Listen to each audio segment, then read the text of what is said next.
Just ahead of spring break, there's a new way to get through the lines faster at the airport, but it comes at a price. KARE 11's Lou Ragoose is live at MSP tonight with more on that. Hi, Lou.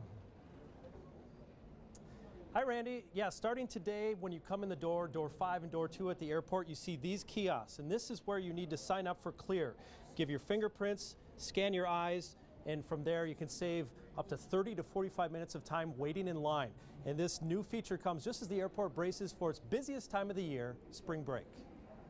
I've been waiting for it to come here. The wait is over for travelers who are in a hurry. How did it work for you? Perfect. Yeah? We use it in other cities. Is it worth the money? Sure. KARE is a new technology at MSP Airport that will save you from pulling out your ID and getting in line. Travelers can sign up at the airport, giving your fingerprints in a retina scan. Then members get to entirely skip the line where you show TSA your boarding pass and ID, instead proving your identity with your prints or eyes. The security process is the same as it would be without KARE, but it gets people into a special line and lets them go through a different document checker so they don't have to go through the TSA process for that. On a day like today, where the average traveler is told they'll have to wait less than 30 minutes, KARE would save them that 30 minutes. I love it. KARE is great. I've been waiting for it to come to our market for a long time, so I travel almost every week. There were some kinks on KARE's first day at MSP. I have a little problems with my fingerprints, but it gets my eyes. Some people had trouble getting the computers to read their fingerprints or their IDs, but they hope those kinks are worked out, as MSP is the 22nd airport to start using the service. So our hope is that people who sign up for KARE here will find that many places around the country they're going to be able to use it on their return trip as well. And the price for this service is $180 a year unless you already have or sign up for a free Delta SkyMiles account. In that case, it's $100 a year. Delta does own some stake in this company. However, travelers on all airlines can use it to get to the front of the line. Guys? Say, Lou, since we're talking about spring break, do you know what the age cutoff is for kids? A lot of families traveling might want to know if the parents can go through, can the kids? That's a great question. I'm not sure about the age, Julie, but I do know that it's only $50 for each additional family member after the first person signs up. Oh, good to know. All right. All right. Thanks, Lou. Our top story might sound familiar, but the outcome might be much different. Tomorrow, the Minnesota Senate is scheduled to vote on Sunday liquor sales, whether or not to lift the ban. So we want to know what you think. Do you want Sunday sales? You can see it at the bottom of the screen right there. Just go to KARE11.com/vote now. While many Minnesotans are looking forward to the change, our KARE 11's Lou Ragoose tells us that that's not the case for those across the border in Wisconsin. Every Sunday, Wisconsin border towns are crawling with Minnesotans. We love you. Who somehow made it past Saturday without buying enough booze for the weekend. A lot of times on Saturdays there's last minute company and just run out of booze, beer, whatever. For many, it's become routine. Maybe a dozen times a year. Probably 3 times a month. I don't know. When I get thirsty, I guess. And for many, the drive could soon no longer be necessary. And I'm from Inver Grove and I can't wait till the Sunday law passes in Minnesota. Hopefully within the next couple weeks, I don't have to drive all the way down here. Yeah, it'll definitely be the end of an era. Craig Hineker at St. Croix Liquors in Prescott says Sunday is their busiest day of the week. 10:22. Their store is one of the first things you see after crossing the river into Wisconsin. Here, Minnesotans make up at least 40% of business on Sundays. And up in Hudson at Casanova Liquors, the owner estimates he would lose 15 to 20% of all business if Minnesota passes Sunday sales. Business in western Wisconsin will take a hit if the Minnesota Senate passes its Sunday liquor sales bill this week and the governor signs it and the regulars have options that are closer. Just this? Some of those regulars feel bad for these businesses, but I don't think they're going to do it just because they feel bad. No, it's only in Wisconsin. some things like Spotted Cow beer can be found only in Wisconsin. But when Sunday sales are no longer on that list, Well, then I don't have to come over here. many Minnesotans say they'll stay west of the river. Lou Ragoose, KARE 11 News. Great work on that, Lou. Thank you very much. And our results, you can see it on the screen right there. We asked you about the Sunday sales. About 8 in 10 of you say that you are in favor of Sunday sales here in Minnesota. Police are... Well, the love of a parent knows no bounds. Tonight, the parents of a little boy murdered 14 years ago are preparing to cope with their loss all over again. As KARE 11's Lou Ragoose reports, the child's killer will be released from prison this week.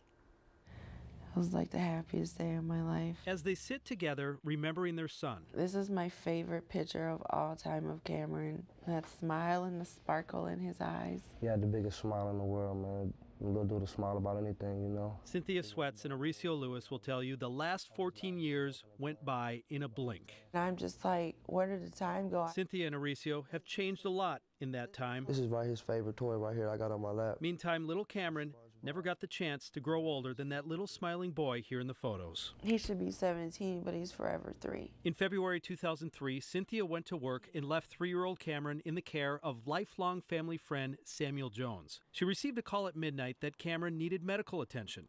Jones initially claimed the toddler fell off a cupboard, but later admitted to police that he beat the boy. Cameron died at the hospital. What hurts me the most is when I want to hold my son, I gotta pick up his urn.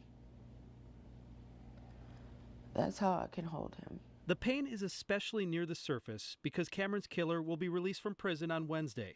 A little more than 13 years served of a 20-year sentence. And the next thing you know, wow, he's getting out next week. To Cameron's parents, that just isn't enough. He got his freedom, but my son ain't get his, though. Cynthia says she's written letters to lawmakers begging someone to take up the cause of harsher prison sentences for those who kill children. There has to be harsher laws. There has to be. Because it's not fair and it's not right. If it were to someday happen, she would hope they'd call it Cameron's Law, a legacy for the boy these parents don't want forgotten. I try to be so strong, but it's hard. Minnesota's homicide laws, for the most part, aren't any different if the victim is a child rather than an adult. For the death of Cameron Norris, Samuel Jones pleaded guilty to second-degree unintentional murder. The max he could have received is 40 years. He got 20. And in Minnesota, criminals usually serve 2/3 of the sentence, which is why he's getting out this week, guys. 13 just doesn't seem like enough. Yeah, it's what the law is, though. Well, thank you, Lou. And in Zimmerman, where Lou Ragoose has been checking out the damage all day. Lou? Yeah, Julie, we are on Elk Lake, a little bit northwest of Zimmerman, and all around this lake are scenes like this one. Big trees toppled onto roofs. People were home when it happened last night, and a lot of them couldn't believe it, even as it was happening. By digging right into cleanup mode, many people who live on Elk Lake near Zimmerman still haven't processed exactly what they went through. I'm still kind of in shock. Tim Stein is dealing with a large tree that landed squarely on his roof. But following Monday evening's storm, it's not the house that he's saddest about. Losing my trees. The cosmetics will be fine. It'll all get fixed, but losing all the nice trees was the hardest part. Dozens of trees toppled onto homes on Elk Lake. A truck tipped completely onto its side. And 8 miles away on Lake Ann, the wind tore off at least one roof and parked a paddle boat in a tree. I'm 100% positive it was a tornado, just by the way the sounds and everything. Residents' suspicions confirmed.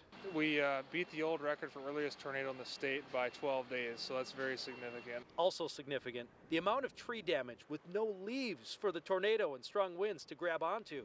A huge mess of brown. To have them snapped like this with absolutely no leaves on them is pretty impressive, yeah. And a whole lot of work for power crews, tree service companies, and residents saddened that their neighborhood will never look the same. Very bare. Yes, very different. Now the good news in the Sherburne County Sheriff's Office says that no one was hurt. What you're looking at here, this is debris from the roof from this house right behind me. These people were inside as this was happening. It's a terrifying story, and they tell it to us. We'll share it with you coming up at 6 o'clock. Back to you, Julie. Wow, we're so glad no one was hurt. Thank you, Lou. Yeah, Julie and Randy, the Sherburne County Sheriff's Office says that the storm damaged many homes in this area severely, but perhaps none worse than this one. The twister just absolutely ripped the home apart, and the homeowners were inside for the whole thing. I'd never want to live anywhere else. It wasn't a house. It was a home. We've lived here 27 years, and we just paid it off last August, and my kids all grew up here. Lindsay Mosted's home is now missing its roof, part of it tossed 20 yards away, debris littering the woods across the street after a record early tornado touched down at Elk Lake near Zimmerman. Oh, it was sheer fear. The noise of it was absolutely, I don't even know how to describe it, but we were huddled in the corner and hoping that, it wasn't going to tear the whole house off. Lindsay says she and her husband almost didn't make it to the basement. She captured this video of the storm approaching. And despite news reports and tornado sirens, they didn't believe it was really happening until they heard it. And it sounded like a huge grinder. It was just this horrible grinding sound that was, you could hear everything just flying around and ripping off. Trees toppled onto houses throughout the neighborhood on Elk Lake where the Mostads live, but the storm hit theirs the hardest. It's just wild. It's yeah, crazy. It's crazy. I can't believe. I mean, we grew up here. But the family is together and thankful. We're just thankful that we're alive and our kids are here to help us too. And you can see there's still a lot of cleanup to be done here, and that's despite several tree crews here all day cleaning up all the trees that fell on top of these homes. Power crews out here putting new power poles up, restoring the power. Now, the Mostads weren't hurt. In fact, the Sherburne County Sheriff says no one was hurt seriously as a result of this storm. There were a lot of insurance adjusters walking around here as well this afternoon. The Mostads and several other families I talked to tell me that they hope to rebuild here because they love this neighborhood. Oh, man, we're glad they're okay. How scary. Thank you, Lou. Well, viewers continue. A local Iraq war veteran is suing the Minneapolis Police Department. He's claiming an officer maced and arrested him for no reason. Here's Lou Ragoose with a KARE 11 exclusive story. So I came out of the club to have a cigarette. If you are to believe what the police report says, you might believe Ryan Carlson had it coming. That's the way it seems in that police report. But it's not true. At all. It was near closing time on a busy September night outside the Exchange Bar in downtown Minneapolis. Minneapolis police officer Adam Lipinski writes in the report, Carlson was arguing with bar staff and it was getting physical. The officer writes Carlson looked like he was going to fight him, so the officer maced him. It's like, wow, like why is this cop making this up? Although he admits he was drinking, Carlson claims he was maced out of nowhere, then arrested for no more than asking why. What are you charging me with, sir? Disorderly conduct. Carlson, a war veteran with 2 tours in Iraq, is especially upset with another thing the officer wrote. Quote, it appeared to me that Carlson may be an emotionally disturbed person suffering from military-related PTSD. To use that against me, I think is just, it's insane. Like, why would you use the fact that I was serving in the military to somehow say that I'm crazy? It actually is a horrible stereotype. It really is. If the incident happened the way the officer wrote it up in the report, then it was potentially seen by surveillance cameras and dozens of witnesses outside, including bouncers and other officers. But yet when the case went to court, the prosecution dismissed it for lack of evidence. I mean, I go to law school. I was really hoping that the justice system would work, and it did. And now Carlson is suing the officers and the city of Minneapolis, claiming excessive force, false arrest, and First Amendment retaliation. It's a good case for a lawsuit because an innocent person got hurt and ended up in jail, and that should never happen. Carlson's attorney says no one should be arrested for asking an officer questions. In a court filing, the officers involved in Carlson's arrest deny his claims. And I reached out to the Minneapolis Police Department and they said they can't comment on an active lawsuit. I talked with bar staff from the Exchange who supported the police perspective and said they did kick Carlson out of that bar. All right. Well, thank you, Lou. It's become a former Minneapolis police officer is due in court tomorrow, facing assault charges. 36-year-old Christopher Ryder is accused of kicking domestic assault suspect Mohammed Abdi Osman in the face. Lou Ragoose digs deeper into the past of both men. This is Mohammed Osman's face after he was allegedly kicked by former Minneapolis police officer Christopher Ryder. Ryder was responding to a domestic abuse call in Minneapolis. Osman, a married man, had beaten up his girlfriend, whom he was seeing for months. Her words in court papers say, he broke my teeth and my nose. He gave me 2 black eyes. My front 4 teeth are loose. Osman's attorney believes that was the officer's motivation. They saw her, they saw the injuries. Shortly thereafter, they assaulted my client for no reason. Osman pleaded guilty to assaulting his girlfriend, and now Ryder is charged with assaulting Osman. It's not the first time Ryder has been accused of excessive force. The city settled an excessive force lawsuit filed by Al Flowers for $25,000. Another lawsuit filed by gas station manager Sean Ross is still pending. This is Ross trying to break up a fight between customers and a drunk man in the parking lot.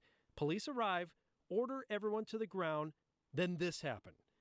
Ross claims in the lawsuit Officer Ryder's kick hurt his ribs and to this day causes continued anxiety. Then another incident involving Ryder got headlines. A judge dismissed a woman's prostitution charges, blaming Ryder, posing undercover as a massage client for taking it way too far. The sexual contact that Officer Ryder engaged in was totally unnecessary to the evidence gathering process.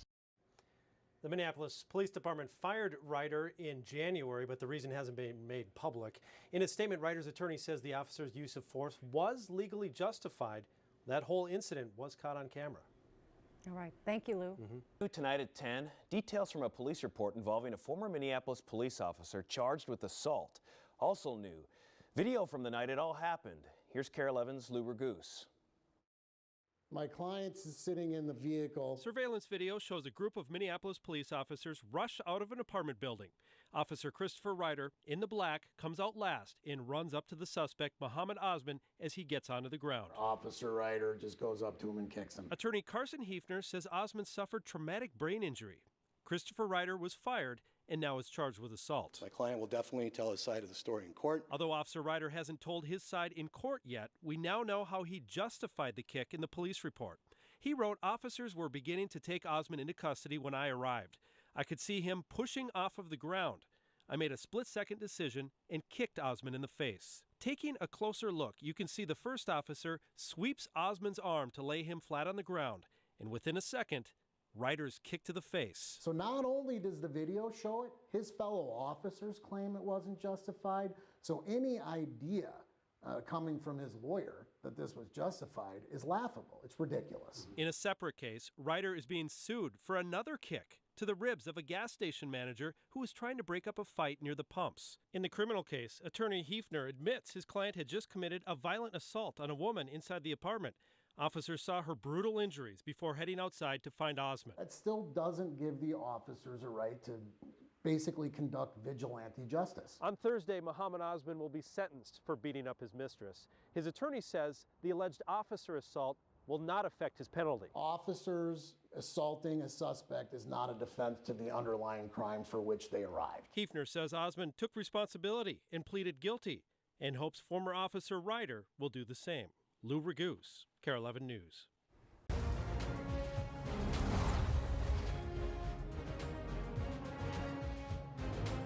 The NFL reported 233 player concussions in 2016. That's down from 2015, but still higher than previous years. The league has implemented several rules aimed at protecting players. This upcoming season, they'll go high-tech, testing equipment, including a device designed by a Minnesota startup company. The goal, to get real-time alerts of possible concussion-causing hits. Here's KARE 11's Lou Ragoose. Athletes in collision sports like football and hockey take hard hits to the head. But despite everything we now know about concussions, no one agrees just how hard of a hit it takes to cause one. Nobody on the planet knows. But researcher Adam Barch hopes to find the answer thanks to his high-tech mouth guard. So we'll know how many hits are too many, how hard can somebody get hit in the head and be okay, and how hard can somebody get hit in the head and not be okay. Barch is co-inventor of Prevent Biometrics Head Impact Monitor. The Twin Cities-based company is nearly ready for teams to start using the product to alert coaches, trainers, or parents when an athlete is hit hard enough to cause a concussion. Inside the mouthguard is a sophisticated microcomputer, including accelerometers to measure the impacts, but it's still flexible and not much thicker than an average mouthguard. Really takes, I think, a lot of worry out of it for the coaches and the parents. CEO Steve Washburn tested out the product last season with the Wyzetta football team. He says when a player's hit hard enough, a red light stays on, so coaches know the player needs to be looked at. Then, for each player wearing a mouthguard, an iPad app tracks the force of every hit. And then we also measure the location of the impact and the direction the impact came from. Those innovations last month made Prevent Biometrics one of the finalists for an NFL sports technology grant. And next season, the NFL will test this mouthguard and other impact monitors, Washburn says, in an effort to improve its current procedures and safety equipment like helmets and pads. In order to do all that, they need real athlete head impact data, which they do not have today. But in the near future, they may have a more accurate idea just how hard players are getting hit in the head. Lou Ragoose, KARE 11 News. Well, the company hopes local schools and youth teams will be able to buy the mouthguard this fall or early next year. Well, anytime you cross the border into Wisconsin at Hudson or Stillwater, you might see the sky dotted with hot air balloons. What you probably didn't realize, though, is that a Minneapolis man pioneered the hobby. KARE 11's Lou Ragoose shares the extraordinary chain of events that led to the rise of ballooning in the U.S. That basket is now hanging in the Smithsonian. Don Picard is a hot air ballooning pioneer.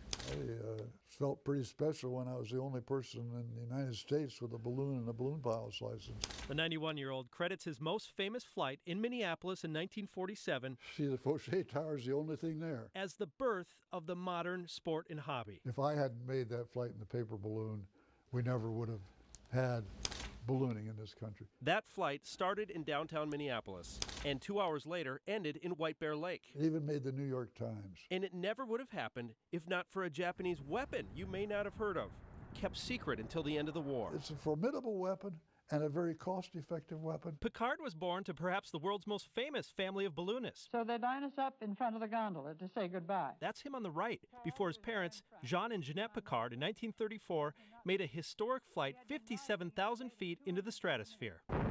So when he joined the Navy in World War II, recognizing his name was Picard, the Navy stationed him as a balloon and airship rigger. Then, mysterious balloons began appearing over the U.S. mainland. The Japanese studied jet streams and designed what they called Fugo balloons to fly 6,200 miles across the Pacific to drop bombs, start forest fires, cause chaos, and damper U.S. morale. But the news media agreed not to report on the balloons, so the Japanese didn't know how many made it to the U.S. mainland. If they'd known that some were getting here, and if they'd had good fuses, they could have sent tens of thousands. Of the 9,000 balloons the Japanese launched, just 300 arrived and were found in the U.S., including one by a group of boys in a field in Michigan. Right in this area right here. The boys brought it into their basement. It was so darn big, but we got it in here. Crazy story. Fortunately, the balloon was no longer armed. Lucky, damn lucky. There was a paper bag full of hydrogen in their field. Within a day, the FBI took that Fugo balloon and gave it to the Navy, where Picard was tasked with watching over all the Fugo balloons until the war ended. When the Navy had no more interest, they said, throw them on the dump. And so I went to my senior officer and said, we're throwing these on the dump. I'd like to have one. Sure. Here's a priority pass. Take it. 2 years later in Minneapolis, Picard made good use of the Japanese Fugo balloon found in Michigan. The U of M student retrofitted it to carry him, convinced the Minneapolis Daily Times to sponsor his flight, and in February 1947, wearing a Japanese airsuit, he lifted off for a successful 2-hour flight. It was a big event. I got a picture that big on the back page of the Star. Picard made history by getting his flight license. Decades later, with Picard's relentless promotion, ballooning took off as a sport and hobby. And it's possible none of it would have happened if the Navy hadn't put a man named Picard in charge of these little-known Japanese weapons. I should have taken 10 of those damn balloons. Lou Ragoose, KARE 11 News. I like him. Isn't that amazing? Don Picard still has that balloon buried in his garage, he says, stuffed into a drum. The Japanese Balloon Museum doesn't even have a preserved Fugo balloon. Lou Ragoose joins us now live, where it is, I would imagine, optimism everywhere. Well, abound, always right? on opening day, Yeah. right? Well, remember last year, the home opener was the 7th game of the season. Twins were already 0-6 at that point, well on their way to the worst season ever. This year, the record's still 0-0 right now. A lot of people are hoping the team can turn it around. Go Twins! We know the win! With the slate cleaned, it is a day for tradition. As far back as we can remember, probably about 25, 30 years now, opening day every year. Minnesota Twins opening day. Go Twins! How much you like the Twins? Yeah! It is a day for optimism. So I think, like 103 wins. Even if, to a certain degree, it requires suspending disbelief. I'm hoping it will be the year, fingers crossed, but it goes without saying the Twins were bad last year. Worst team in baseball. And that's a title the Twins have owned before, 1999, 1995, and 1990. But remember what happened the season following that? The Twins are going to win the World Series! We were optimistic then, and look what happened. How often do you get a chance to go from worst to first? 26 years ago, the Twins proved it's possible to go from worst to first. And while not every fan has starry eyes, I think there's zero chance. like this guy, I am not optimistic about things. No. there are plenty others showing up at Target Field willing to hope it can be done again. Yeah, it's been an ugly time to be a Twins fan, so hoping that the kids can keep progressing and make the team proud. Because for many, blind optimism could be a whole lot more fun Cheers. than trying to put a number on the Twins' chances this year. 20% chance, 25%, that's much higher than I think most people give them credit for, but... Yeah, I wish 20% wasn't a high estimate, actually. That's very true. Well, lots of excitement for the home opener every single year, and there's always such great family stories that are wrapped around baseball, and you found one today. Absolutely. This special fan, he's known Paul Molitor ever since the Twins skipper was a little boy, and today he had a very special role in the Twins pregame. World War II veteran Hank Langevin raised the American flag prior to the national anthem. Langevin is 94 and lives in St. Paul. He fought in the Battle of the Bulge and later helped free Jewish prisoners from German concentration camps. He used to go watch spring training with his wife every year before she passed away, and of course attended Twins games in all 3 of the team's home stadiums over the years. We had a chance to meet him before the game. Quite an honor. It's a real honor. I didn't think I'd ever be around to do it. Do you think they can turn it around this year? Well, I sure hope the pitching is there. I do hope they can. We have to win today. And Hank got his wish today, and he had 20 family members with him today to enjoy the game. They all said they were so proud. Now, to put this in perspective, Hank was 38 years old when the Twins moved to Minneapolis in 1961, so he's literally seen all the ups and downs over the years. He's hoping for a better season this year. Well, I think that he's going to get it. That roar there, Mr. Perkins tells me, is the fact that they have won this first game, the home opener, 7-1 against the Royals. So a great beginning to this Twins season, and we'll toss it back to you. We'll be back with more sports and, of course, your weather forecast from the plaza in just a few minutes. All right. Thanks, Bill. Well, new technology at MSP International will help reduce wait times and delays. Not only that, it promises to keep flights safer, too. Lou Ragoose explains what it is and how it works. When a pilot gets ready to take off, the most important communication with air traffic control is the flight plan. It should read Sierra Luma Tango. Reading where the plane is headed, which climbs to make and altitudes to fly, and the pilot reading it back to confirm takes several minutes. Delta 9999, sorry about that. But finally, what was long done over the radio can now be done via text. Yes, it's a game changer for us. I like using it a lot because it's clear to be able to see a route or other instructions on the display versus over a radio frequency that can be very crowded. It's called Datacom, part of the FAA's next-gen technology aimed at improving communication between pilots and air traffic control. And it's now being used at MSP International. Right on this navigation screen, rather than over the radio, the pilot receives his flight plan and any changes to it from air traffic control. I can load that right into my system, execute that, and have it all taken care of in a matter of seconds, really. From a passenger's perspective, the change can mean shorter delays. For example, during bad weather, 261, Roger. Air traffic control needs to change flight plans. In the past, over radio. And imagine 45 other planes waiting for that exact same service. Now they say each delayed flight can save from 30 minutes up to an hour of time spent in the past waiting for radio instructions. If you're trying to make a connection, you're making your connection now. By making sure those planes don't stay grounded for long.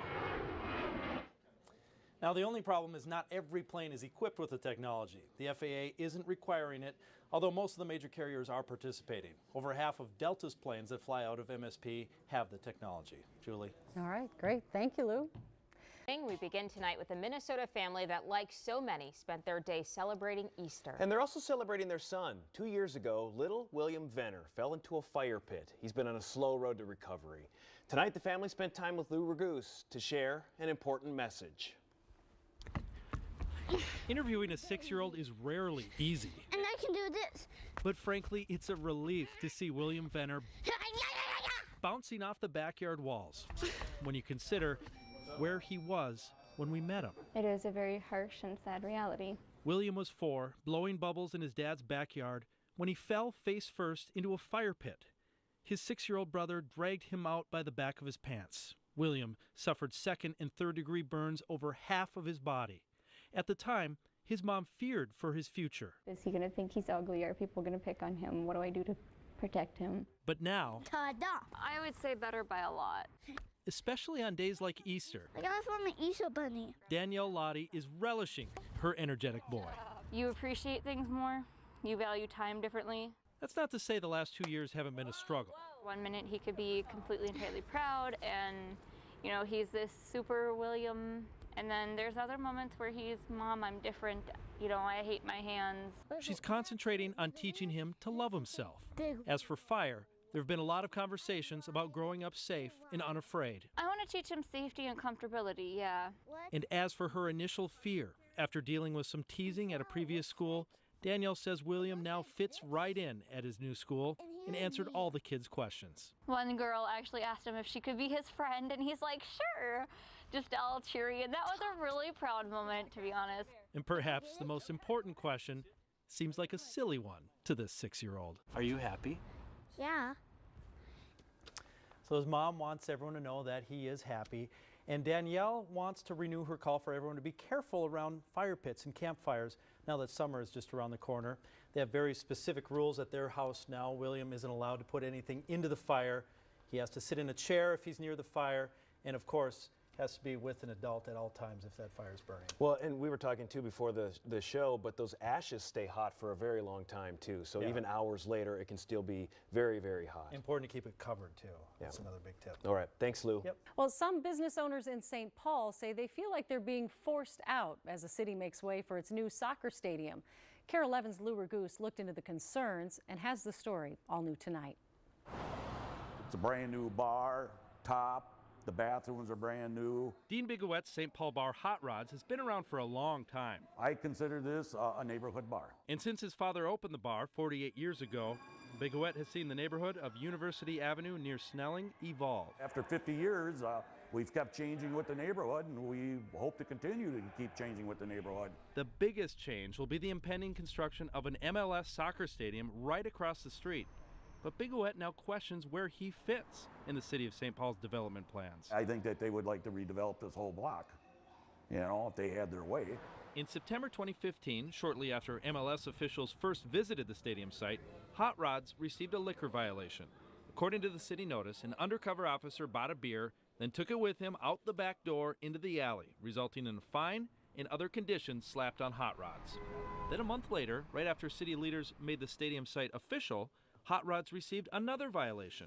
This time, after officers say a man with a warrant walked out with a drink. They arrested him and slapped Hot Rods with another fine. After no prior liquor violations in 48 years, Hot Rods could now lose its liquor license if it gets more. And Hot Rods isn't the only one affected. Just a block away here on University Avenue. The same thing is happening here at the Trend Bar. It does feel like they were targeting some of us that have been here a long time. Trend owner Dave Imsdahl says his bar was also subject to a St. Paul police sting in fall 2015. Although he's careful to say he appreciates police cleaning up the neighborhood, he finds the timing of the sting surrounding the soccer stadium development suspicious. I'm sure that they would prefer we were not here as a neighborhood bar. That's certainly my feeling. According to stats from the St. Paul Licensing Department, the number of liquor violations handed out in 2015 was average. The city denied that the university and Snelling establishments were singled out, writing in a statement the compliance checks had nothing to do with the soccer stadium. As all licensees know, they are subject to routine checks. Imsdahl and Bigowet both say they're looking forward to the stadium and how it will improve the neighborhood. They just don't want to get pushed out because of it. I would like to be a part of the community, and I'd like to be a part of the redevelopment of this area. We've paid our dues. We've been here long enough. We should prosper with the rest of them. You know, let the little guy, you know, have a little something. Lou Ragoose, KARE 11 News. Tonight with some developing news, a crash in St. Paul. Police are on the scene near Como Park. Lou Ragoose is out there right now. Lou, what can you tell us? Corey, Camille, there's believed to be one person dead at the end of a high-speed police chase in St. Paul that ended here at the southwest corner of Como Park. Now, the car is still here behind me. You can see it there, a mangled mess in this ditch right off of Hamlin Avenue. The car is actually facing the opposite way now, which it was traveling. Authorities tell us the St. Anthony Police Department was involved in the chase, but we have very little other official information other than that. Piecing together, though, what we've heard from eyewitnesses, this happened at about 8 o'clock. The car was driving extremely fast down the side streets and being followed closely by at least 3 police squad cars. Eventually, the car went off the side of the road, hit the curb, and I'm told ping-ponged off of some of the trees before finally a very loud crash, and the car ended up where it is now. We talked to one teen who was riding on a little moped when all these cars zoomed around him.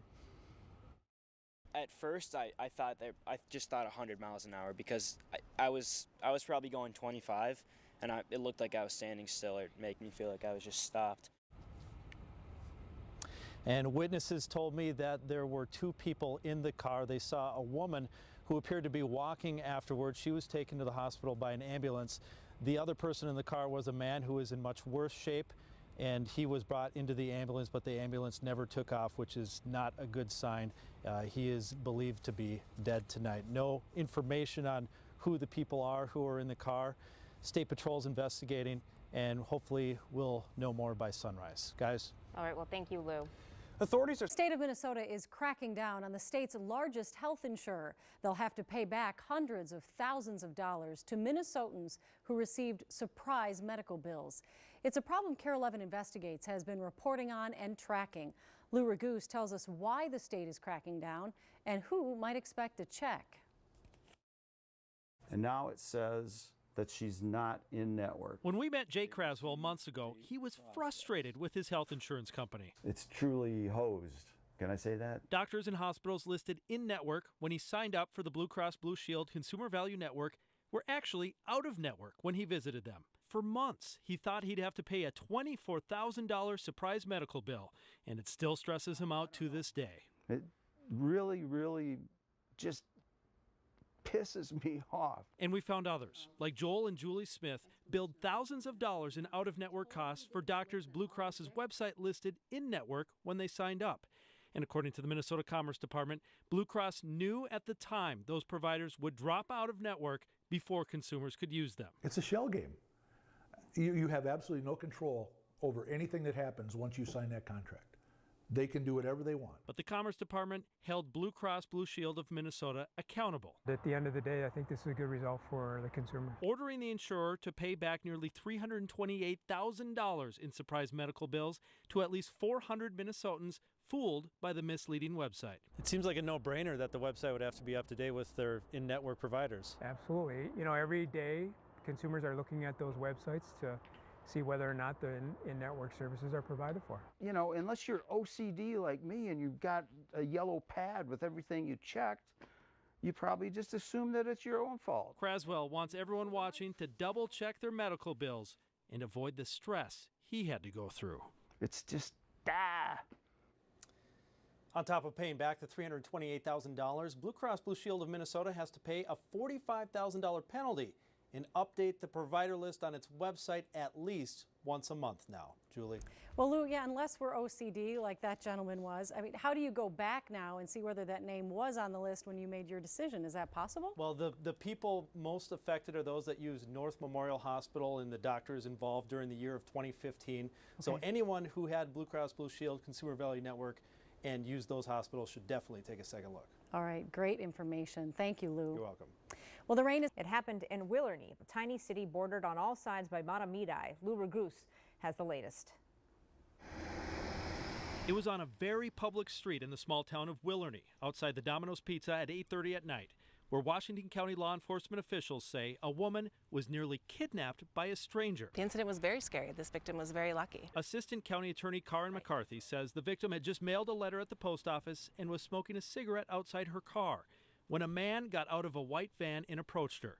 According to court papers, it was Michael Harker, a 34-year-old who moved to Minnesota from Idaho, where he has a criminal record, most notably an arrest for felony kidnapping and sexual assault that resulted in him pleading guilty to strangulation and domestic assault. Court papers say Harker pulled the screaming woman toward his van by her neck, right in front of an eyewitness. That's what makes him so scary in this situation, so scary, and obviously he's a dangerous offender. The struggling victim was able to escape, and she and the eyewitness gave police a good description and a partial license plate number. Police say the whole thing was captured on surveillance video across the street, and when police looked at the tape, they say it verified everything the victim said.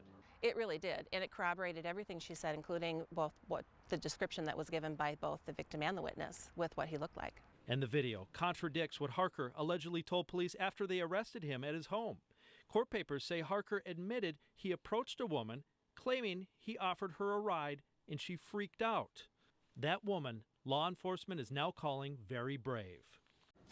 And Michael Harker is charged with kidnapping, which carries up to 40 years in prison if he's found guilty. The reason it's not attempted kidnapping, even though the woman was never put into the van, is because he did forcibly, allegedly move the woman across the street to his van against her will before she got away. He is expected to be in court tomorrow. Rena. What a scary story. Thank you, Lou. Yep.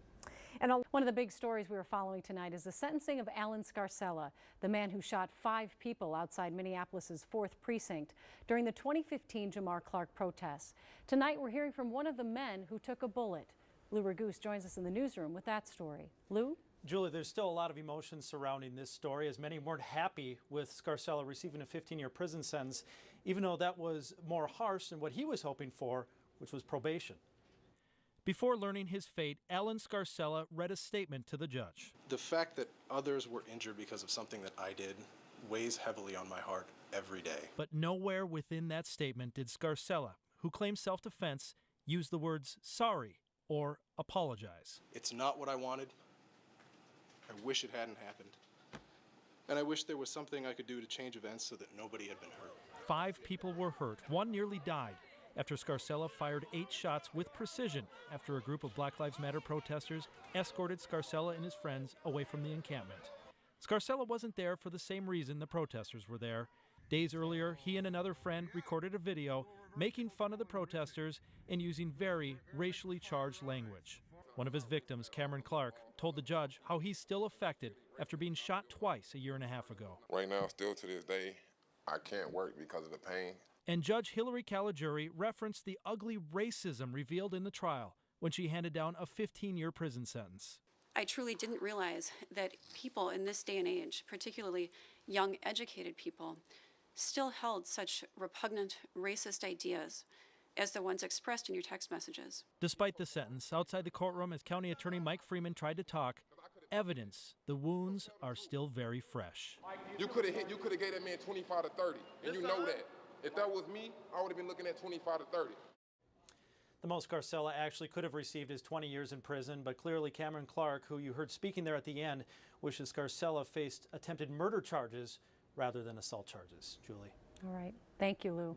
For the first time tonight, a woman almost kidnapped right off this street in Washington County by a complete stranger is sharing her harrowing story.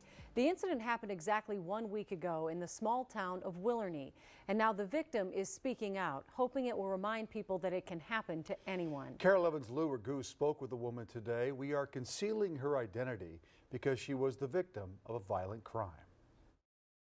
He got me around to the side of the van, and when he went to reach for the door, he said, "Get in." Those words haunt this woman 1 week after an incident that shook the small town of Willarney. I'm so angry that someone would do that. Dinner was in the oven at about 8:30 when she ran uptown to mail a letter. Was smoking a cigarette outside her car in front of the post office when she says a man got out of a white van, grabbed her by the hair, and reached for her cell phone. And I just kept saying, "I'm not doing anything wrong. I'm not doing anything wrong. I'm not recording. Just look at my phone. Look, I'm on Facebook." Police say it was Michael Harker, who lives 16 miles away in a house on Big Marine Lake, a parolee with a violent history. This woman says Harker dragged her by the hair and the back of her neck to the side of his van. The whole time it's happening, what's going through your head? I thought I was gonna die. When he reached for that door, I was convinced I was gonna die right there. I had to do what I had to do, and I just started screaming so loud. My vocal cords still hurt from screaming so loud. She says she broke free after Harker punched her in the side of the head. A woman who lives nearby helped scare the attacker away. And this victim wants to tell her story, So any woman who finds herself in a similar situation remembers these words. Fight like hell. Harker's in jail. He's charged with kidnapping. The victim told me I can share that she's receiving therapy to get the help that she needs. Still, it's been very hard on her whole family.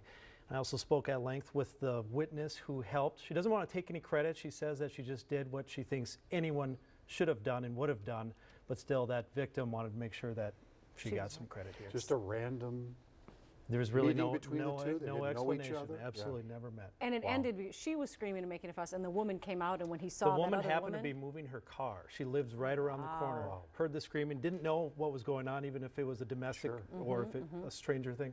Ran over there and helped. Oh, good for her. I'm glad she's okay, too. Thank you, All Lou. right, thank you, Lou. Well, Now to a story that started as a tip to KARE 11 Investigates, and it grew into something both bizarre and kind of scary. Lou Ragoose getting up early with us this morning for a story that you're working on at 10 tonight. Yeah, so have you ever been locked out of your car? Thankfully, no. Okay, well I have, and when you're in that situation, you're vulnerable. You're probably in a hurry and you just want help, and this is probably what you least expect. I didn't assault you. Imagine you need help with a jump, a tire change, or getting into your locked car or home, and you have to deal with this. You came at me with a raised fist, buddy. All on camera. He took this off his head and started swinging it around till it flung off. And then I had to keep backing up until the neighbors came down and stopped him. It was unreal. But all I could see was my kids coming home, finding me laying in the driveway because he took that pipe to me. A Twin Cities locksmith with a growing list of charges and complaints. Should customers feel safe to call you and use your services? We're a trusted locksmith company, sir. I thought, he's going to kill me. And we'll show you our full investigation tonight on KARE 11 News at 10. And Kim, this really started as a tip from just one customer. We thought it was going to be just a, one and done story that day. The more I looked into it, the more it unraveled, and I found more and more. It's just bizarre. One of the strangest things I've seen. My jaw has been dropped since that story started. I can't even believe that. Yeah. Well, I will look forward to that. Not at 10 tonight, but you can see it at 10. I'll have to wait a little longer. Thank you so much. Absolutely. Appreciate it. All right, thank you, Tim. we count on them in very vulnerable situations, like when we're locked out of our car or our home. But tonight, the story of one locksmith accused of threatening the very people who called him for help. KARE 11's Lou Ragoose has been investigating the complaints and finds out why protecting people may not be as easy as you think. So I thought, he's going to kill me. The fear for her life started with an early morning call for help. It was my front tire. Sue Haroff had a flat tire and needed to get to work. I took out my phone, I typed in, who can change a tire, and Metro Lockout popped up. Metro Lockout, a Twin Cities company owned by Todd Scheiber, a locksmith who also does jump starts and tire changes. He's coming around the corner and he just bams into you. But when he arrived, Sue says he suddenly got angry. And he starts taking it and poking into you. And started poking her with his jack handle. I was waiting for him just to haul off and swing when he was done poking. And she feared even worse. But all I could see was my kids coming home, finding me laying in the driveway because he took that pipe to me. Felt very threatened. For sure. Zach Du Bois says he saw Scheiber's temper too. I didn't assault you. Zach shot this video after he called for help unlocking his car. Why don't you come here and insult me again? He says Scheiber suddenly became confrontational. He took this off his head and started swinging it around till it flung off. I had to keep backing up until the neighbors came down and stopped him. It was unreal. And they're not alone. Yeah, he did a number on my door. When Jeff Locke called Metro Lockout this winter, I'll show you. He says Scheiber argued with him, rammed his van into Jeff's car. The door normally opens this far. Yeah, my door now opens this far. And then he took off without stopping. So yeah, he did all kinds of damage to the hinges, to the paint, the front fender, the headlights, everything's out of alignment. He immediately became very hostile. Tim Casey needed help too when he was locked out of his house. It frightened me when he had a screwdriver pointed at my chest and was threatening me with it. And the stories go on. In all, we found Metro Lockout customers in Oakdale, Minneapolis, Fridley, Andover, and Brooklyn Center, all of whom called police after frightening encounters with Todd Scheiber. Authorities thought 2 of those incidents were serious enough to file criminal charges. Sue's case in Oakdale and another woman in Brooklyn Center who claimed Scheiber pushed her and rammed into her car. Those charges are still in court, but we found one more bizarre citation. At Wendy's in Burnsville, police say Scheiber bought a Frosty, was upset about its size, and threw it back in the face of the drive-through worker. Lou Ragoose with KARE 11 News have been trying to get a hold of you. We caught up with Scheiber outside court. Should customers feel safe to call you and use your services? We're a trusted locksmith company, sir. How do you explain all the police reports that have been filed and these charges that were filed against you today? Again, no comments, sir. Have a good day, okay? Thank you. In a plea bargain, a judge in the Wendy's case put Scheiber on probation and ordered mental health counseling. If he completes it, after a year, the charges will be dropped. But we wondered, if there's a pattern of complaints against a locksmith, is anyone watching? Apparently, you don't have to be licensed to be a locksmith. She's right. In Minnesota, we discovered locksmiths are not licensed, something several of these customers couldn't believe. This is unacceptable. People rely on these guys for help. I call somebody if I don't have my keys. I'm usually not at home. I need some help. And I have to worry about assault. That should be the last thing that I'm worried about. As it stands now, locksmiths only answer to private ratings from groups like the Better Business Bureau. Currently, we're reviewing the complaint activity we've received, and we're trying to look for that pattern of a problem, and we are in the process of updating the company's file. You should know who they are, and they should be bonded. They should be licensed. You came at me with a raised fist, buddy. All on camera. At the very least, these folks want other potential customers to be armed with the information they didn't have. He's explosive and volatile and, to the point of assault. And people shouldn't be exposed to that, particularly when you need something as simple as get me into my house. Go to hell, All right, buddy. And I don't want to see that happen to anybody else. So the takeaway is, unlike some other states, Minnesota doesn't require locksmiths to be licensed or bonded. And we wanted you to know that we asked Todd Scheiber to sit down and give us his side of the story, but he turned down our repeated requests for a formal interview. His next court date is scheduled for June 6th. And Julie and Randy, we welcome anyone else with a story like this to reach out to us here.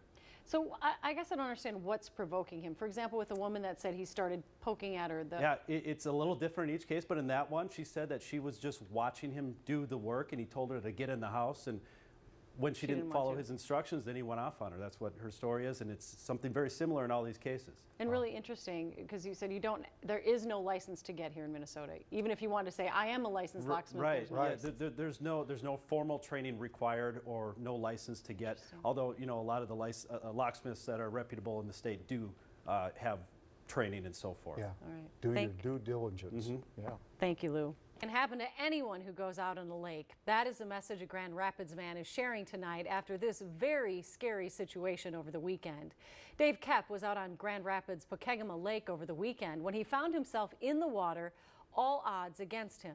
Not only was he submerged in frigid water, but he says the kill switch wasn't attached to him and he had no life jacket. And now as boating season ramps up, he's sharing his survival story, hoping it can help save lives. Here's KARE 11's Lou Ragoose.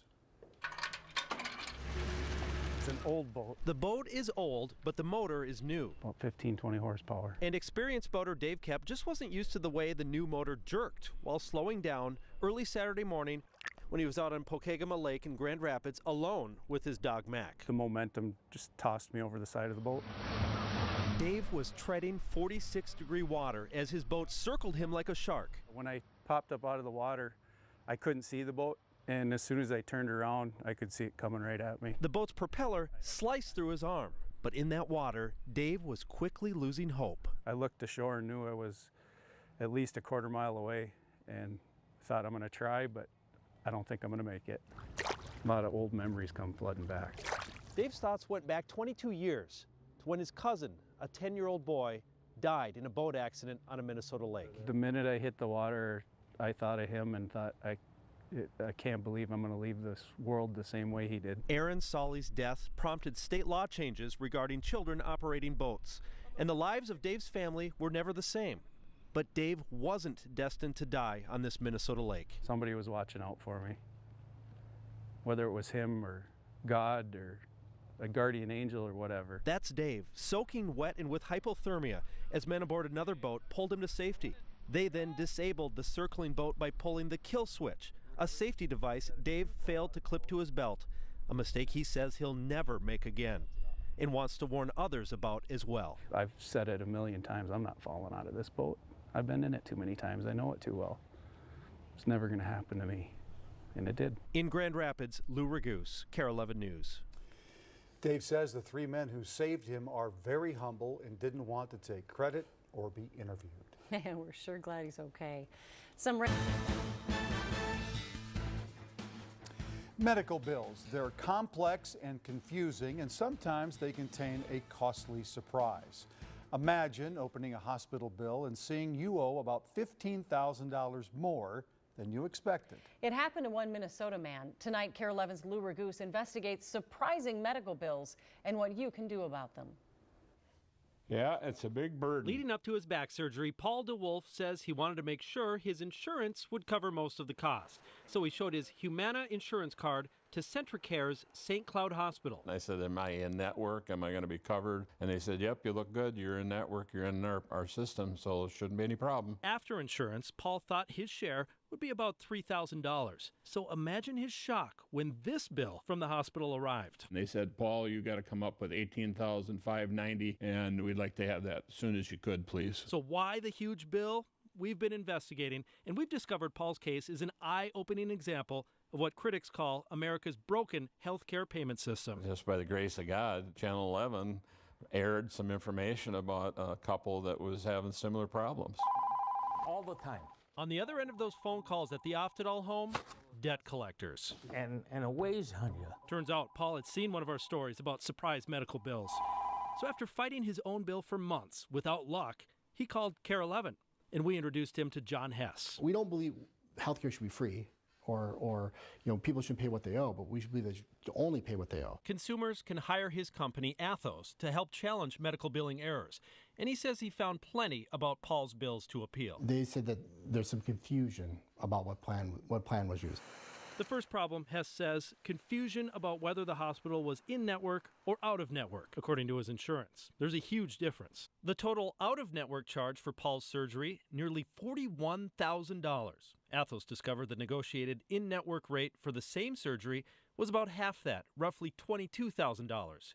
And according to Athos, if Paul was on Medicare, the hospital would have been paid even less, just $10,342. Same hospital, same surgery, wildly different prices. On the billing side, at least, the consumer's been lost. At first, St. Cloud Hospital was trying to charge Paul at the highest rate, sticking Paul with a huge copay. In the end, Athos got them to lower the bill, with Paul's share winding up closer to what he'd originally expected. They found the reasons why they shouldn't be charging me what they were charging, and we came to a resolution of me paying $3,000. To me, that was unbelievable. One patient's problem fixed, but too many others, Hess says, causing people unnecessary financial pain. We've said about 11% of bills are in error. Surprise bills, often with a bitter taste. It would have been a very, very hard burden for me to swallow.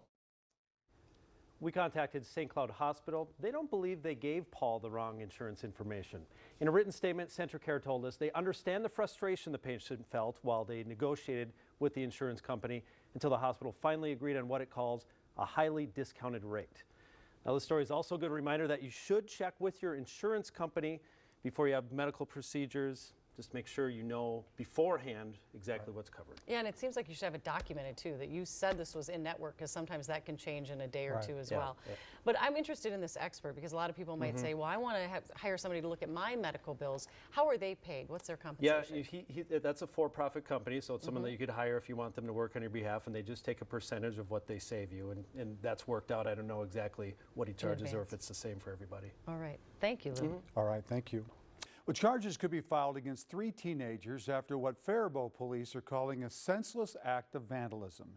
They're suspected of illegally cutting down trees in the city, one of which was a memorial to a student who died in 2009. KARE 11's Lou Raguse has the story. It's all new tonight. Well, this is where the tree was, right over here. Right over here, overlooking the beautiful Faribault soccer complex, was an 8-year-old red maple. And it was growing quite nicely. A tree that, over the last 8 years, brought some comfort to Don Paulson and many others who loved his son Nicholas, known as Ginger, who 8 years ago died by suicide. Completely off guard. Never seen it coming. The tree was planted as a memorial, and it stood until earlier this month. Kind of a disturbing act of vandalism. Faribault Police Chief Andy Boland says a group of vandals sawed or chopped down at least 5 different trees on city or school property. The value, he says, tops $5,000, likely making the crime a felony.